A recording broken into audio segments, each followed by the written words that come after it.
Hello बच्चों, आपका स्वागत है ट्यूशन वाले में फिर एक बार। और आज हम स्टार्ट करेंगे भारत में विकेंद्रीकरण। तो चलो शुरू करते हैं। अब देखो बच्चों, पहले हम बात करते हैं विकेंद्रीकरण का मतलब क्या होता है। विकेंद्रीकरण, तो विकेंद्रीकरण का मतलब होता है कोई एक केंद्र नहीं होना। यहाँ पर मतलब कि एक भी केंद्र नहीं है। विकेंद्री मतलब कि केंद्र का टूट जाना कई शक्तियों में। हमने अभी पढ़ा कि संघीय सरकारें दो या अधिक स्तरों वाली होती है। और हमने अभी पढ़ा था कि जो संघीय सरकारें होती हैं दो या दो से अधिक स्तरों वाली होती है। बेल्जियम में भी थी और हमारे देश में भी है। हमने अपने देश में दो स्तरों वाली सरकार की चर्चा की है, पर भारत जैसा विशाल देश में सिर्फ दो स्तर की शासन व्यवस्था से ही बढ़िया शासन नहीं चल सकता।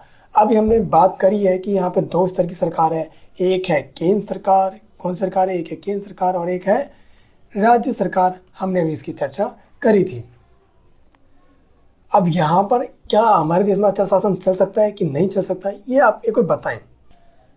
भारत के प्रांत यूरोप के स्वतंत्र देशों से ही बड़े हैं और जनसंख्या के हिसाब से उत्तर प्रदेश रूस से बड़ा है। अगर हम बात करें तो यहाँ पर हमारे देश के अंदर देखोगे तो यूरोप के अंदर बहुत से ऐसे देश हैं जिनसे हमारा जो राज्य है वो बहुत बड़ा है।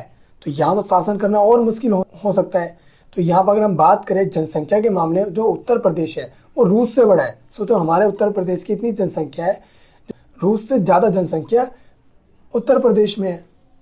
और महाराष्ट्र लगभग जर्मनी के बराबर है। और जो महाराष्ट्र राज्य है वो लगभग किसके बराबर है, जर्मनी के बराबर है। भारत के अनेक राज्य खुद भी अंदरूनी तौर पर विविधताओं से भरे हुए हैं और हमारे यहाँ कुछ ऐसे राज्य हैं जिनके अंदर विविधता भी बहुत ज़्यादा ही है।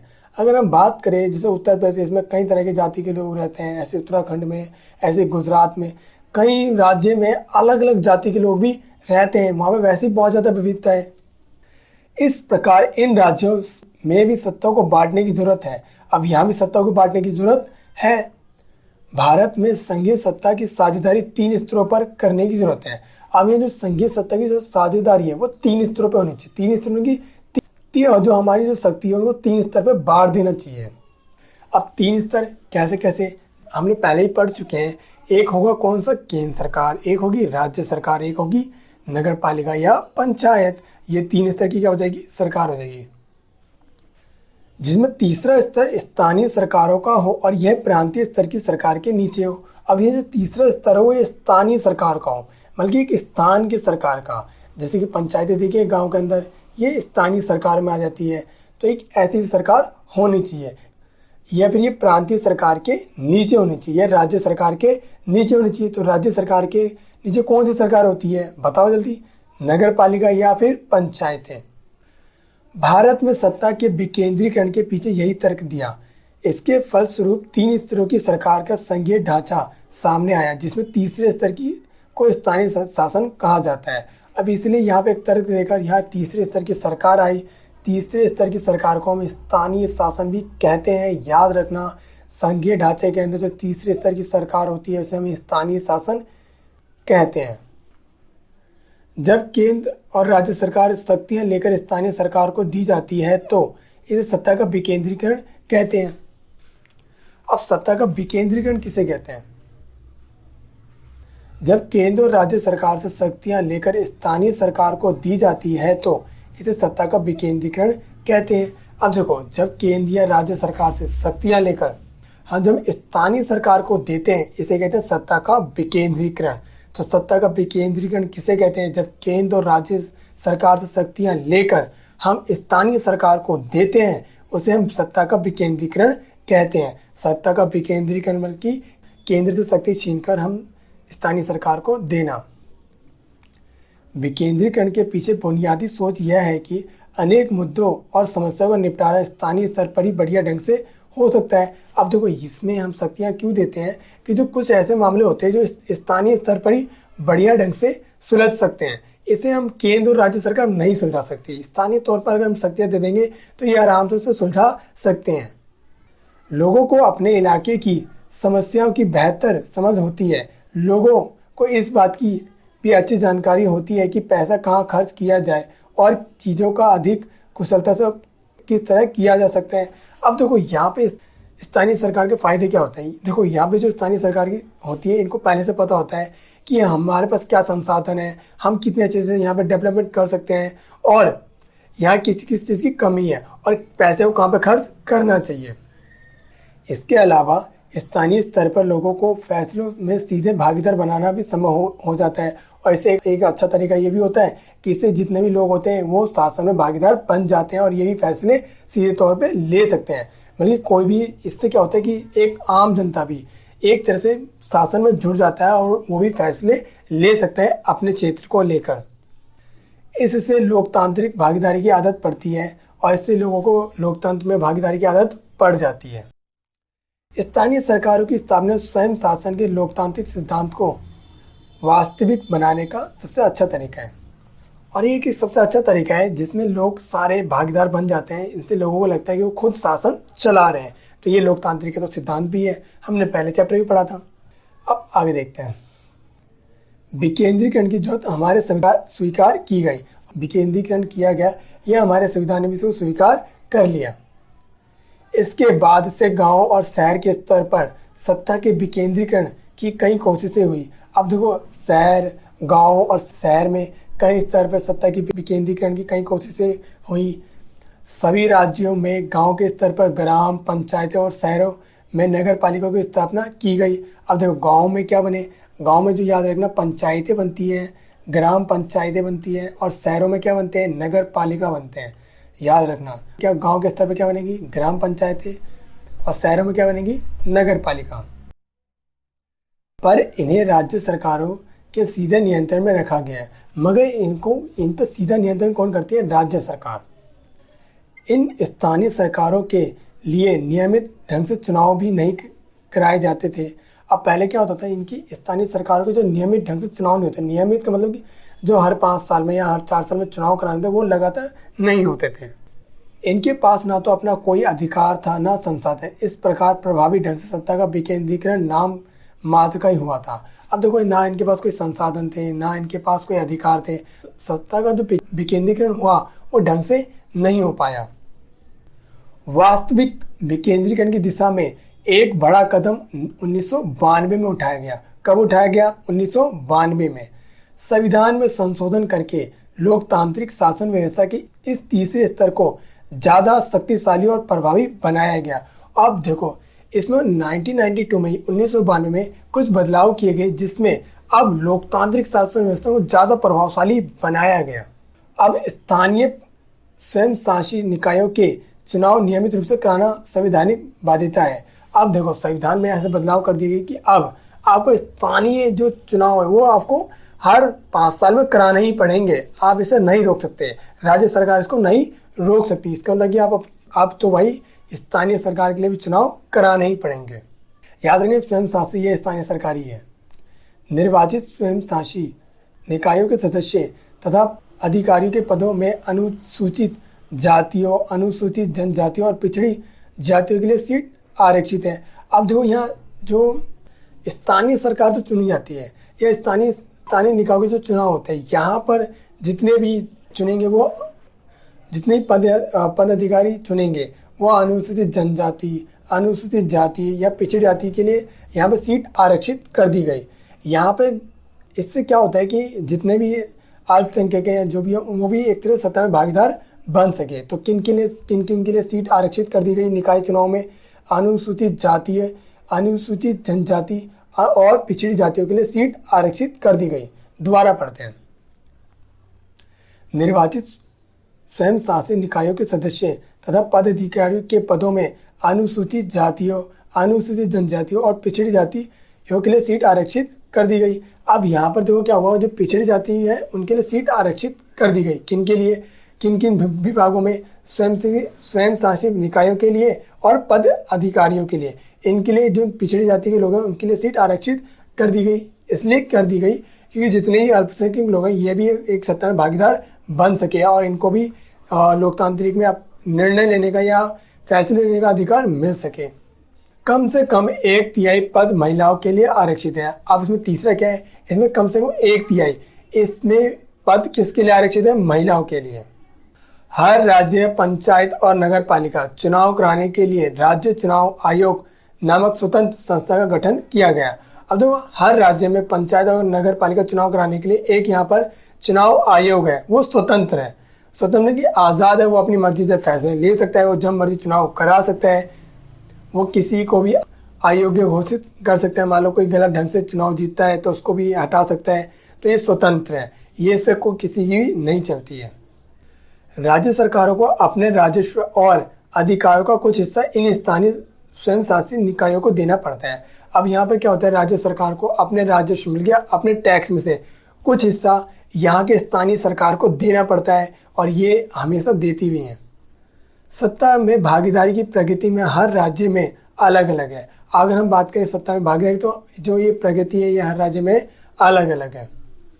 गांव के स्तर पर मौजूदा स्थानीय शासन व्यवस्था को पंचायती राज के नाम से जाना जाता है। अब यहाँ पर गांव में इस व्यवस्था को किस नाम से जानते हैं? पंचायती राज के नाम से जाना जाता है। अब आगे देखते हैं। प्रत्येक गांव में कुछ राज्यों में ग्राम समूह की एक ग्राम पंचायत होती है। यह एक तरह की परिषद है जिसमें कई सदस्य और एक अध्यक्ष होता है। अब देखो, हर गांव में एक ग्राम पंचायत होती है जहाँ पर ये एक परिषद है जिसमें कई सदस्य होते हैं, मगर इसमें एक अध्यक्ष होता है। समय याद रखना, हर ग्राम पंचायत में कई सदस्य होंगे और इसमें क्या होगा? अध्यक्ष। सदस्य वार्डों से चुने जाते हैं और उन्हें समान्यता पंच कहा जाता है।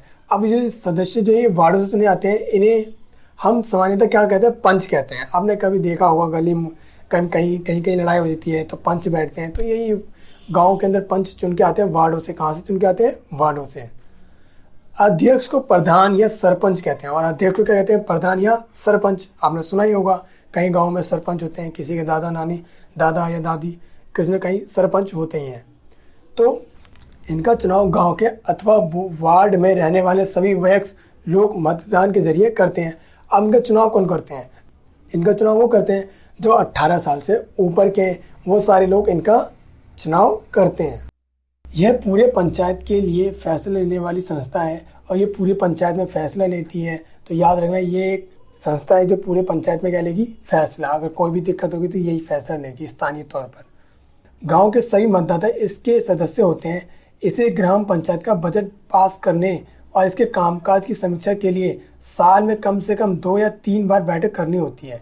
अब देखो क्या होता है, यहाँ पर गांव के इसमें सारे लोग सदस्य होते हैं और ग्राम पंचायत का एक बजट भी होता है और ये अपने कामकाज की समीक्षा भी करते हैं। कामकाज कितना हुआ है, कितना नहीं हुआ, ये देखते हैं और ये कम से कम साल में 2 या 3 बार बैठक करनी ही होती है।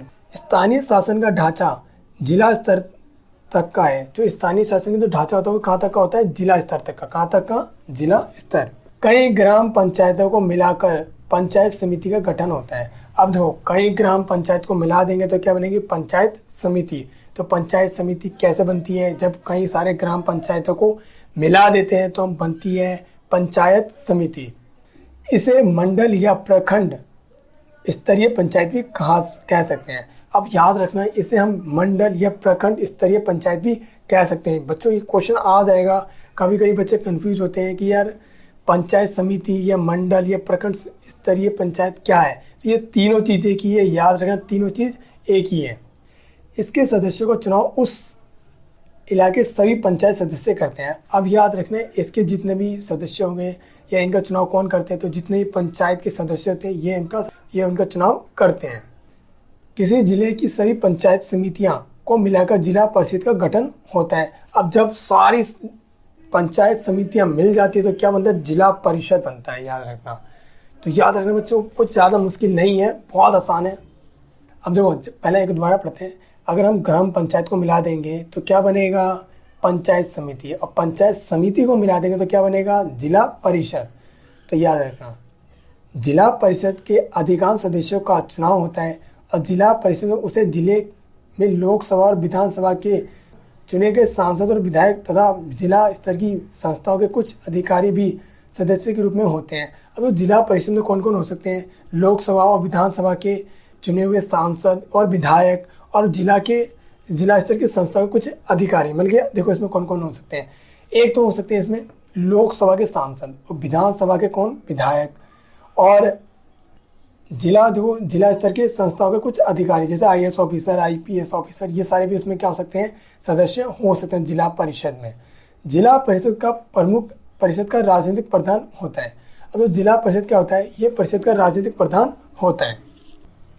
इस प्रकार स्थानीय शासन वाली संस्थाएं शहरों में भी काम करती हैं। अब इसी प्रकार जो शहरों में भी काम करती हैं, इसी प्रकार अब शहरों में तो नगर पालिका होती है, शहरों में नगर पालिका होती है, बड़े शहरों में नगर निगम होते हैं। अब देखो, छोटे शहरों में क्या होती है, नगर पालिका, और बड़े शहरों में क्या होती है, नगर निगम।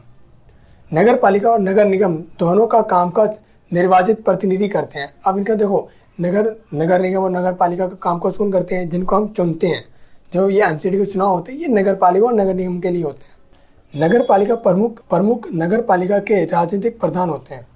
देखो, नगर पालिका और नगर निगम के दोनों का कामकाज निर्वाचित प्रतिनिधि करते हैं। तो नगर पालिका और नगर निगम का कामकाज को देंगे, निर्वाचित प्रतिनिधि।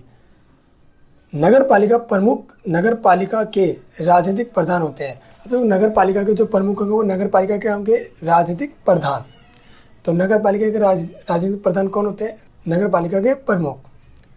नगर निगम के ऐसे पद अधिकारी को मेयर कहते हैं, और ऐसे पद अधिकारी को क्या कहते हैं, मेयर कहते हैं। क्या कहते हैं, मेयर। तो बहुत सारी नगर पालिका मिलकर क्या बनाती है, नगर निगम बनाती है। नगर निगम के अंदर जो पद अधिकारी होता है उसे क्या कहते हैं, मेयर कहते हैं। स्थानीय सरकारों की यह नई व्यवस्था दुनिया में लोकतंत्र का अब तक का सबसे बड़ा प्रयोग है, और यह अभी तक का सबसे बड़ा प्रयोग है। हमारे देश में इस प्रयोग को किया गया, क्यों किया गया, आप समझ सकते हैं कि हमारा देश बहुत बड़ा है, और यूरोप के तो कई देशों से हमारे राज्य बड़े हैं। नगर पालिका और ग्राम पंचायतों के करीब 36 लाख लोगों का चुनाव होता है। अभी देखो, नगर पालिकाओं और ग्राम पंचायतों 36 लाख लोगों का चुनाव होता है। यह संख्या ही अपने आप में दुनिया के कई देशों की कुल आबादी से ज़्यादा है, और यह हमारी कह सकते हो ये इतनी ज़्यादा है कि कई देशों की तो इतनी जनसंख्या भी नहीं है। स्थानीय सरकारों को संवैधानिक दर्जा दिए जाने से हमारे यहाँ लोकतंत्र की जड़ें मजबूत हुई हैं। अब यहाँ स्थानीय सरकारों को संविधान में संवैधानिक दर्जा देने से हमारा लोकतंत्र और मजबूत हुआ है। इसने महिलाओं का प्रतिनिधित्व बढ़ाने के साथ ही हमारे लोकतंत्र में उनकी आवाज़ को मजबूत किया है, और उनकी आवाज़ अब यहाँ महिलाओं की प्रतिनिधित्व को भी हमने मौका दिया है। पता ही है, यहाँ पर 1/3 जो आरक्षित सीटें किसके लिए होती हैं, महिलाओं के लिए होती है। तो महिलाओं को मौका मिला है इसमें। बहरहाल इन सबके बावजूद अभी भी अनेक परेशानियां कायम हैं। पंचायतों के चुनाव तो नियमित रूप से होते हैं और लोग बड़े उत्साह से इनमें हिस्सा भी लेते हैं, लेकिन ग्राम सभाओं की बैठकें नियमित रूप से नहीं होती। अब देखो, इसमें पंचायत के नियमित रूप से चुनाव होने लगे हैं, लोग बड़े उत्साह से इसमें भाग भी लेते हैं, मगर अभी बैठक नियमित रूप से नहीं होती। अधिकांश राज्य सरकारों ने स्थानीय सरकारों को पर्याप्त अधिकार नहीं दिए। अब कई राज्य सरकारों ने स्थानीय सरकारों को इतने अधिकार दिए भी नहीं अभी तक। इस प्रकार हम स्वयं शासन के आदर्श स्थिति को काफ़ी दूर है। अभी भी हम स्वयं शासन के आदर्श स्थिति से काफ़ी लोगों को मौका नहीं मिला है ढंग से। तो बच्चों, चैप्टर ख़त्म होता है, आपको ये सारे क्वेश्चन आंसर करने हैं, खुद ही करने हैं। अगर कोई भी दिक्कत हो दोबारा वीडियो देखो, पॉज करो, उसे लिखो।